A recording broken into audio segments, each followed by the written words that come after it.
নমস্কার দর্শক বন্ধুরা, আমি শুভজিৎ ইন্টেলিক্সের কর্ণধার আবার ফিরে এসেছি একটা নতুন ভিডিও সিরিজ নিয়ে। সহজ পাঠে আইটি, সহজ পাঠে আইটি এই বিষয়বস্তুটা এরকমই। আমরা ছোটোবেলায় যে রবীন্দ্রনাথ ঠাকুরের সহজ পাঠ বইটা পড়েছি, সেই হিসাবে আমরা বাংলা ভাষা বা আমাদের সামাজিক বিষয়বস্তু সম্বন্ধে আমাদের চারিপাশে যা আছে সেগুলো নিয়ে অবগত হয়েছে। তেমনি আইটি একটা বিষয়বস্তু বা ইনফরমেশন বা তথ্য প্রযুক্তি একটা বিষয়বস্তু হিসাবে সেগুলোকেও যদি আমরা অ্যালফাবেটিক্যাল অর্ডারে কারোর সামনে উপস্থাপিত করতে পারি, সেই হিসাবে যাতে ছাত্রছাত্রী এবং যারা এই বিষয়ে পড়াশোনা করছে বা যারা বেসিক লেভেলে L1 বা ইন্টারমিডিয়েট লেভেলে কাজ করছে তাদের ক্ষেত্রে সুবিধা হবে। এই ধারণা থেকে আমি এই সহজ পাঠে আইটি একটা সিরিজ বানাবার চেষ্টা করছি। তো এই বিষয়বস্তুটা এইভাবেই আমরা ধরুন A to Z যে অ্যালফাবেটিক্যাল অর্ডার আছে সেই হিসাবে আমরা যদি চিন্তা ভাবনা করি, প্রতিটা ওয়ার্ডের সাথে কিছু কিছু বিষয় আমরা লিঙ্ক খুঁজে পেতে পারি। তো আমরা শুরু করছি এই ভিডিওটা এপিসোড 1। সাথে থাকবেন বন্ধুরা, হ্যাপি লার্নিং। তো আমরা নেক্সট স্লাইড একবার দেখে নিই কি আছে। প্রথম স্লাইড আমাদের অ্যালফাবেটিক্যাল অর্ডারে এ। A for antivirus. So what is antivirus? It's a app installed or integrated upon OS and updated regularly. So এটা থেকে বুঝতেই পারছেন অ্যান্টিভাইরাসটা একটা অ্যাপ যেটা ওএসের ওপরে ইনস্টল করা হয় এবং রেগুলারলি আপডেট করা হয়।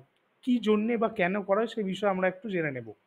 হোয়াট ইজ ইউজড ফর, এটা কী কারণে আমাদের কাজে লাগে? এটা কাজে লাগে এই কারণেই, it's used to protect system again malicious program and bad actors. আমরা একটা জিনিস জানি, আমরা সিস্টেমের ওপরে কাজ করি সেটা ওএস এবং তার সাথে বিভিন্ন অ্যাপের ইন্টারাকশানে সেটা বিভিন্ন ইনস্ট্রাকশন আমরা যে কিবোর্ডের মাধ্যমে আমরা সুইচ টিপে দিই বা মাউসের সাহায্যে, তো সেটা কম্পিউটার অপারেটিং সিস্টেমে দিয়ে বিভিন্ন কাজ হয়ে থাকে। এটা একটা প্রোগ্রামড ওয়েতে বা এটা একটা সঠিক নির্ধারিত পদ্ধতি অনুযায়ী। কিন্তু যদি এই ক্ষেত্রে দেখা যায় কোনো ম্যালিসিয়াস প্রোগ্রাম বা কোনো জায়গায় কেউ কোনো ভাইরাস বা কিছু বাজে ব্যাড অ্যাক্টরস বলতে যারা ধরুন সিস্টেম এক্সপ্লয়েট করে সেই ধরনের কিছু প্রোগ্রাম বানিয়ে রেখেছে, আমি কোনো একটা কি টিপলে সেটা তার নির্ধারিত কাজের বদলে অন্য রকমের কাজ করবে বা আমার সিস্টেম থেকে ডেটা চুরি করবে, সেইগুলোকে প্রতিরোধ করার জন্য আমাদের অ্যান্টিভাইরাস লাগে। এগুলো আমাদের কম্পিউটারে লাগে, আজকের দিনে মোবাইলেও বিভিন্ন অ্যাপের আমাদের মোবাইল ওএসের ক্ষেত্রে বিভিন্ন অ্যাপ আমাদের পাওয়া যায়, মোবাইল অ্যান্টিভাইরাস অ্যাপ। তো সেগুলো আমরা ব্যবহার করি নিত্যদিনে, সেগুলোর সাথে পরিচয় করা একটু প্রয়োজন। যেমন কয়েকটা উদাহরণ বলি, ম্যাকাফে, সিমেন্টেক, এগুলো হচ্ছে দুনিয়ার বড় বড় অ্যান্টিভাইরাস কোম্পানি আর কি, ভেন্ডার। উইন্ডোজ যেটা মাইক্রোসফটের নিজস্ব ওএস উইন্ডোজ, সেখানে আপনার ডিফেন্ডার বলে একটা অ্যান্টিভাইরাস দেওয়া থাকে, সেটা নিজস্ব ওএস এর ডিফল্ট। এই হলো অ্যান্টিভাইরাসের ব্যাপার, এ ফর অ্যান্টিভাইরাস। তো আমরা নেক্সট স্লাইডে যাব, বি, লেটার বি। তো বি এর ক্ষেত্রে আছে কি, বি ফর বায়োস। সো আমরা যারা কম্পিউটার বেসিক বা হার্ডওয়্যারের সম্বন্ধে অবগত তারা বায়োস ওয়ার্ডটার সাথে পরিচিত। চলুন আরেকবার বায়োস ওয়ার্ডটা কী বা বায়োস কী কাজে লাগে একটু দেখে নিই। Basic input and output system of a computer firmware program. তো এটা থেকে আমরা বুঝতে পারছি কি একটা, এটাও এক লেভেলের প্রোগ্রাম যেটা কম্পিউটারের হার্ডওয়্যার বা ফার্মওয়্যার যেগুলো আছে সেগুলো পরিচালনার ক্ষেত্রে কাজে লাগে। তো it is use to connect hardware peripherals. Hardware peripherals in a sense যে কম্পিউটারে যে বিভিন্ন যন্ত্রাংশ আছে যেগুলোকে আমরা টাচ করতে পারি, যেগুলো সেগুলোকে আমরা হার্ডওয়্যার পেরিফেরালস বলি, যেমন মাউস, হার্ড ডিস্ক, এগুলো সবই মাদারবোর্ড বা এর বিভিন্ন পোর্টে কানেক্টেড আছে। তো এইগুলোকে পরিচালনা করার জন্য এই বায়োসটা তৈরি করা হয়েছে বা প্রোগ্রাম করা হয়েছে। প্রতিটা কোম্পানি যারা ধরুন ডেল, এইচপি বা এই ধরনের যারা ভেন্ডার আছে, যারা ল্যাপটপ বা কম্পিউটার বানায়, ভেন্ডার কম্পিউটার বানায়, তো তারা নিজস্ব বায়োস ইউজ করে নিজস্ব কোম্পানির। তো সেই ফার্মওয়্যার বা সেই প্রোগ্রাম যেগুলো করা থাকে সেইগুলো সেই কম্পিউটার বা ল্যাপটপ বা এই ধরনের যন্ত্রাংশগুলোকে পরিচালনা করার জন্যে বেসিক ইনপুট আউটপুট যে ইনস্ট্রাকশন দেওয়া হয়। তো এই গেল বায়োসের ব্যাপার।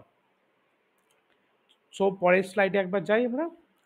পরের স্লাইডটি হলো C, C for cable and connectors. So cable and connector সম্বন্ধে আমাদের একটা বেসিক সম্যক ধারণা আছে, তাও আমি ব্যাপারটা একটু তুলে ধরি কী জিনিস। ওয়্যার্ড মিডিয়া, আজকের দিনে ওয়্যারলেস মিডিয়াও আছে, কিন্তু ওয়্যার্ড মিডিয়াও যথেষ্ট প্রয়োজন এবং প্রয়োজনীয়তা আছে তার ওয়্যার্ড মিডিয়া। যেরকম ওয়্যার্ড মিডিয়া হচ্ছে টুইস্টেড বা স্ট্রেট টাইপ অফ কেবল বা সিলডেড, যেগুলো ঢাকনা বা মোড়ক দেওয়া থাকে, সিলডেড বা আনসিলডেড কেবল হয়, এই ধরনের বিভিন্ন রকমের ওয়্যার্ড মিডিয়া হয় যেগুলোকে আমরা কেবলস বলে থাকি। যা দিয়ে কী কাজে লাগে, হোয়াট ইজ ইউজড ফর, এটা ট্রান্সমিট করার জন্য ডেটা বা সিগন্যাল। সো ইলেকট্রনিক পালসগুলোকে পয়েন্ট এ টু পয়েন্ট বিতে পাঠাবার জন্য কোনো মিডিয়ার প্রয়োজন হয়, আইদার ওয়্যার্ড বা ওয়্যারলেস। বেশিরভাগ ক্ষেত্রে আমরা ওয়্যার্ড মিডিয়ার ব্যবহার করে থাকি। আজকের দিনেও ওয়্যারলেসের বহুল ব্যবহার হওয়া সত্ত্বেও ওয়্যার্ড মিডিয়ার ব্যবহার দেখতে পাওয়া যায়। তার কিছু উদাহরণ আমরা যেমন বলি, কিছু উদাহরণ হচ্ছে ইথারনেট কেবল। ইথারনেট কেবল আজকের ডেটেও ইউজ করা হয়, যেমন তারই মধ্যে একটা ইথারনেট কেবলের উদাহরণ হচ্ছে ক্যাট 6 কেবল। এছাড়া ফাইবার অপটিক্স কেবলও প্রচুর ব্যবহার হয়। আহ, খুব দ্রুত গতিতে ডেটা ট্রান্সফার করার জন্য আমরা ফাইবার অপটিক্স কেবলের ব্যবহার হতে দেখি।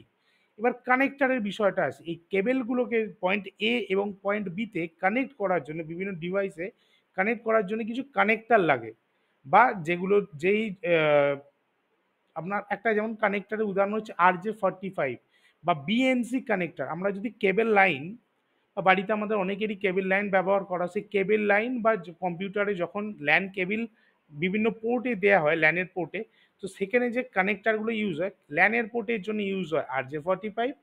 আর কেবল টিভিতে দেখবেন কেবল টিভির পিছনে যে কানেক্টারটা ইউজ হয়, যেটা আপনার কেবলের প্রোভাইডার ইউজ করে, সেটা হচ্ছে বিএনসি কানেক্টার। ওকে, এটা গেল কেবল কানেক্টারের ব্যাপারে। এবার আমরা নেক্সট স্লাইডে যাব। D, D for data and database. So data, আজকের দিনে আমরা সবাই পরিচিত ডেটা কি, ডেটা প্যাকেজ কি, বা আমরা প্রায় আজকের দিনে 1, 1.5, 2 GB ডেটা আমরা ইউজ করছি, কিন্তু এই ডেটা বস্তুটা কি এবং সেটা ডেটা বেসে বা কিভাবে সেটা স্টোর রাখা হয়, সেই নিয়ে একটু সম্যক ধারণা আমাদের দরকার আছে। আমরা এই বিষয় নিয়ে কিছুটা আলোচনা করে নিই, তাহলে সুবিধা হবে। যেমন meaningful information or data record media stored in a structured way. আমি এখানে স্ট্রাকচার্ড ওয়ে টার্মসটা ব্যবহার করেছি, এটা স্ট্রাকচার্ড আনস্ট্রাকচার্ড ওয়েতেও আজকে ডেটে স্টোর করা হয়। আমরা আরও অ্যাডভান্স লেভেলে গেলে এই বিষয়টা নিয়ে আরও ডিটেলে আলোচনা করব। তো একটা জিনিস বলতে পারি যে ধরুন আজকের ডেটে আমরা যে কোনো ভিডিও দেখছি, অডিও দেখছি, যেমন আপনার এই রেকর্ড করা ভিডিওটা যখন দেখবেন, সেটাও একটা ধরনের ডেটা। সেই ভিডিও, অডিও, পিকচার, বা আজকে যেটা যে আপনি এক্সেল বা মাইক্রোসফট ওয়ার্ডে আপনি ডেটা সেভ করছেন বা কিছু তথ্য আপনি সেভ করে রাখছেন, সেটাও এক ধরনের ডেটা। এই ডেটাগুলোকে যখন বিজনেস পারপাসে ইউজ হয়, হোয়াট ইজ ইউজড ফর, যখন এগুলো বিজনেস পারপাসে ইউজ হয় বা কোনো কাজের ক্ষেত্রে ব্যবহার করা হয়, সেগুলোকে আমরা অ্যানালিটিক্স বা বিভিন্ন রকম রিপোর্ট বানানোর ক্ষেত্রে, তখন আমরা সেগুলোকে বিজনেস পারপাস বা বিজনেস ইউজ কেসে ব্যবহার করি।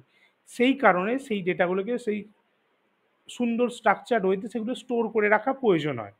ঠিক আছে, যেমন তার জন্য কি ব্যবহার হয়, এসকিউএল ব্যবহার হয়, সেটা একটা ডেটা বেস যেখানে ডেটাগুলো সুন্দরভাবে স্টোর থাকে। আর একটা হচ্ছে মঙ্গোডিবি। মঙ্গোডিবি আনস্ট্রাকচার ডেটাবেস, কিন্তু এটাও এক ধরনের ডেটাবেস। সো আমরা পরের স্লাইডে যাব। পরের স্লাইড হচ্ছে E for email and exchange. Email ওয়ার্ডটার সাথে আমাদের অনেকেরই পরিচয় আছে, এক্সচেঞ্জটা অতটাও পরিচয় নেই, তবে এই বিষয় নিয়ে আমরা একটু জেনে নিই। ইমেল কি, electronic mailing system. Electronic mailing system to send receive mail to a digital mail box. তো আগেকার দিনে কি ছিল, আমরা যদি ইন্ডিয়ান পোস্ট অফিস দেখি বা এই ধরনের মেলিং সিস্টেম দেখি বা কুরিয়ার দেখি, সেখানেও একটা জায়গা থেকে আর একটা জায়গায় চিঠিপত্র পাঠানো বা কিছু প্যাকেজ পাঠাতে ব্যবহার হয়। ঠিক সেম প্রসেসে আজকের ডেটে ইলেকট্রনিক মেলও বা ইমেলও ব্যবহার হয়। তো আমরা কোনো তথ্য বা ডেটা, কোনো অডিও ক্লিপ, ভিডিও ক্লিপ বা কোনো ফাইল বা যে কোনো ধরনের অ্যাটাচমেন্ট যখন আমরা কোনো জায়গায় পাঠাই, বা সেখানে কোনো written text, simple plain written টেক্সটও যখন পয়েন্ট এ টু পয়েন্ট বিতে পাঠায় কোনো কাউকে, কোনো একটা নির্দিষ্ট অ্যাড্রেসে, সেক্ষেত্রে আমরা ইমেল ব্যবহার করি।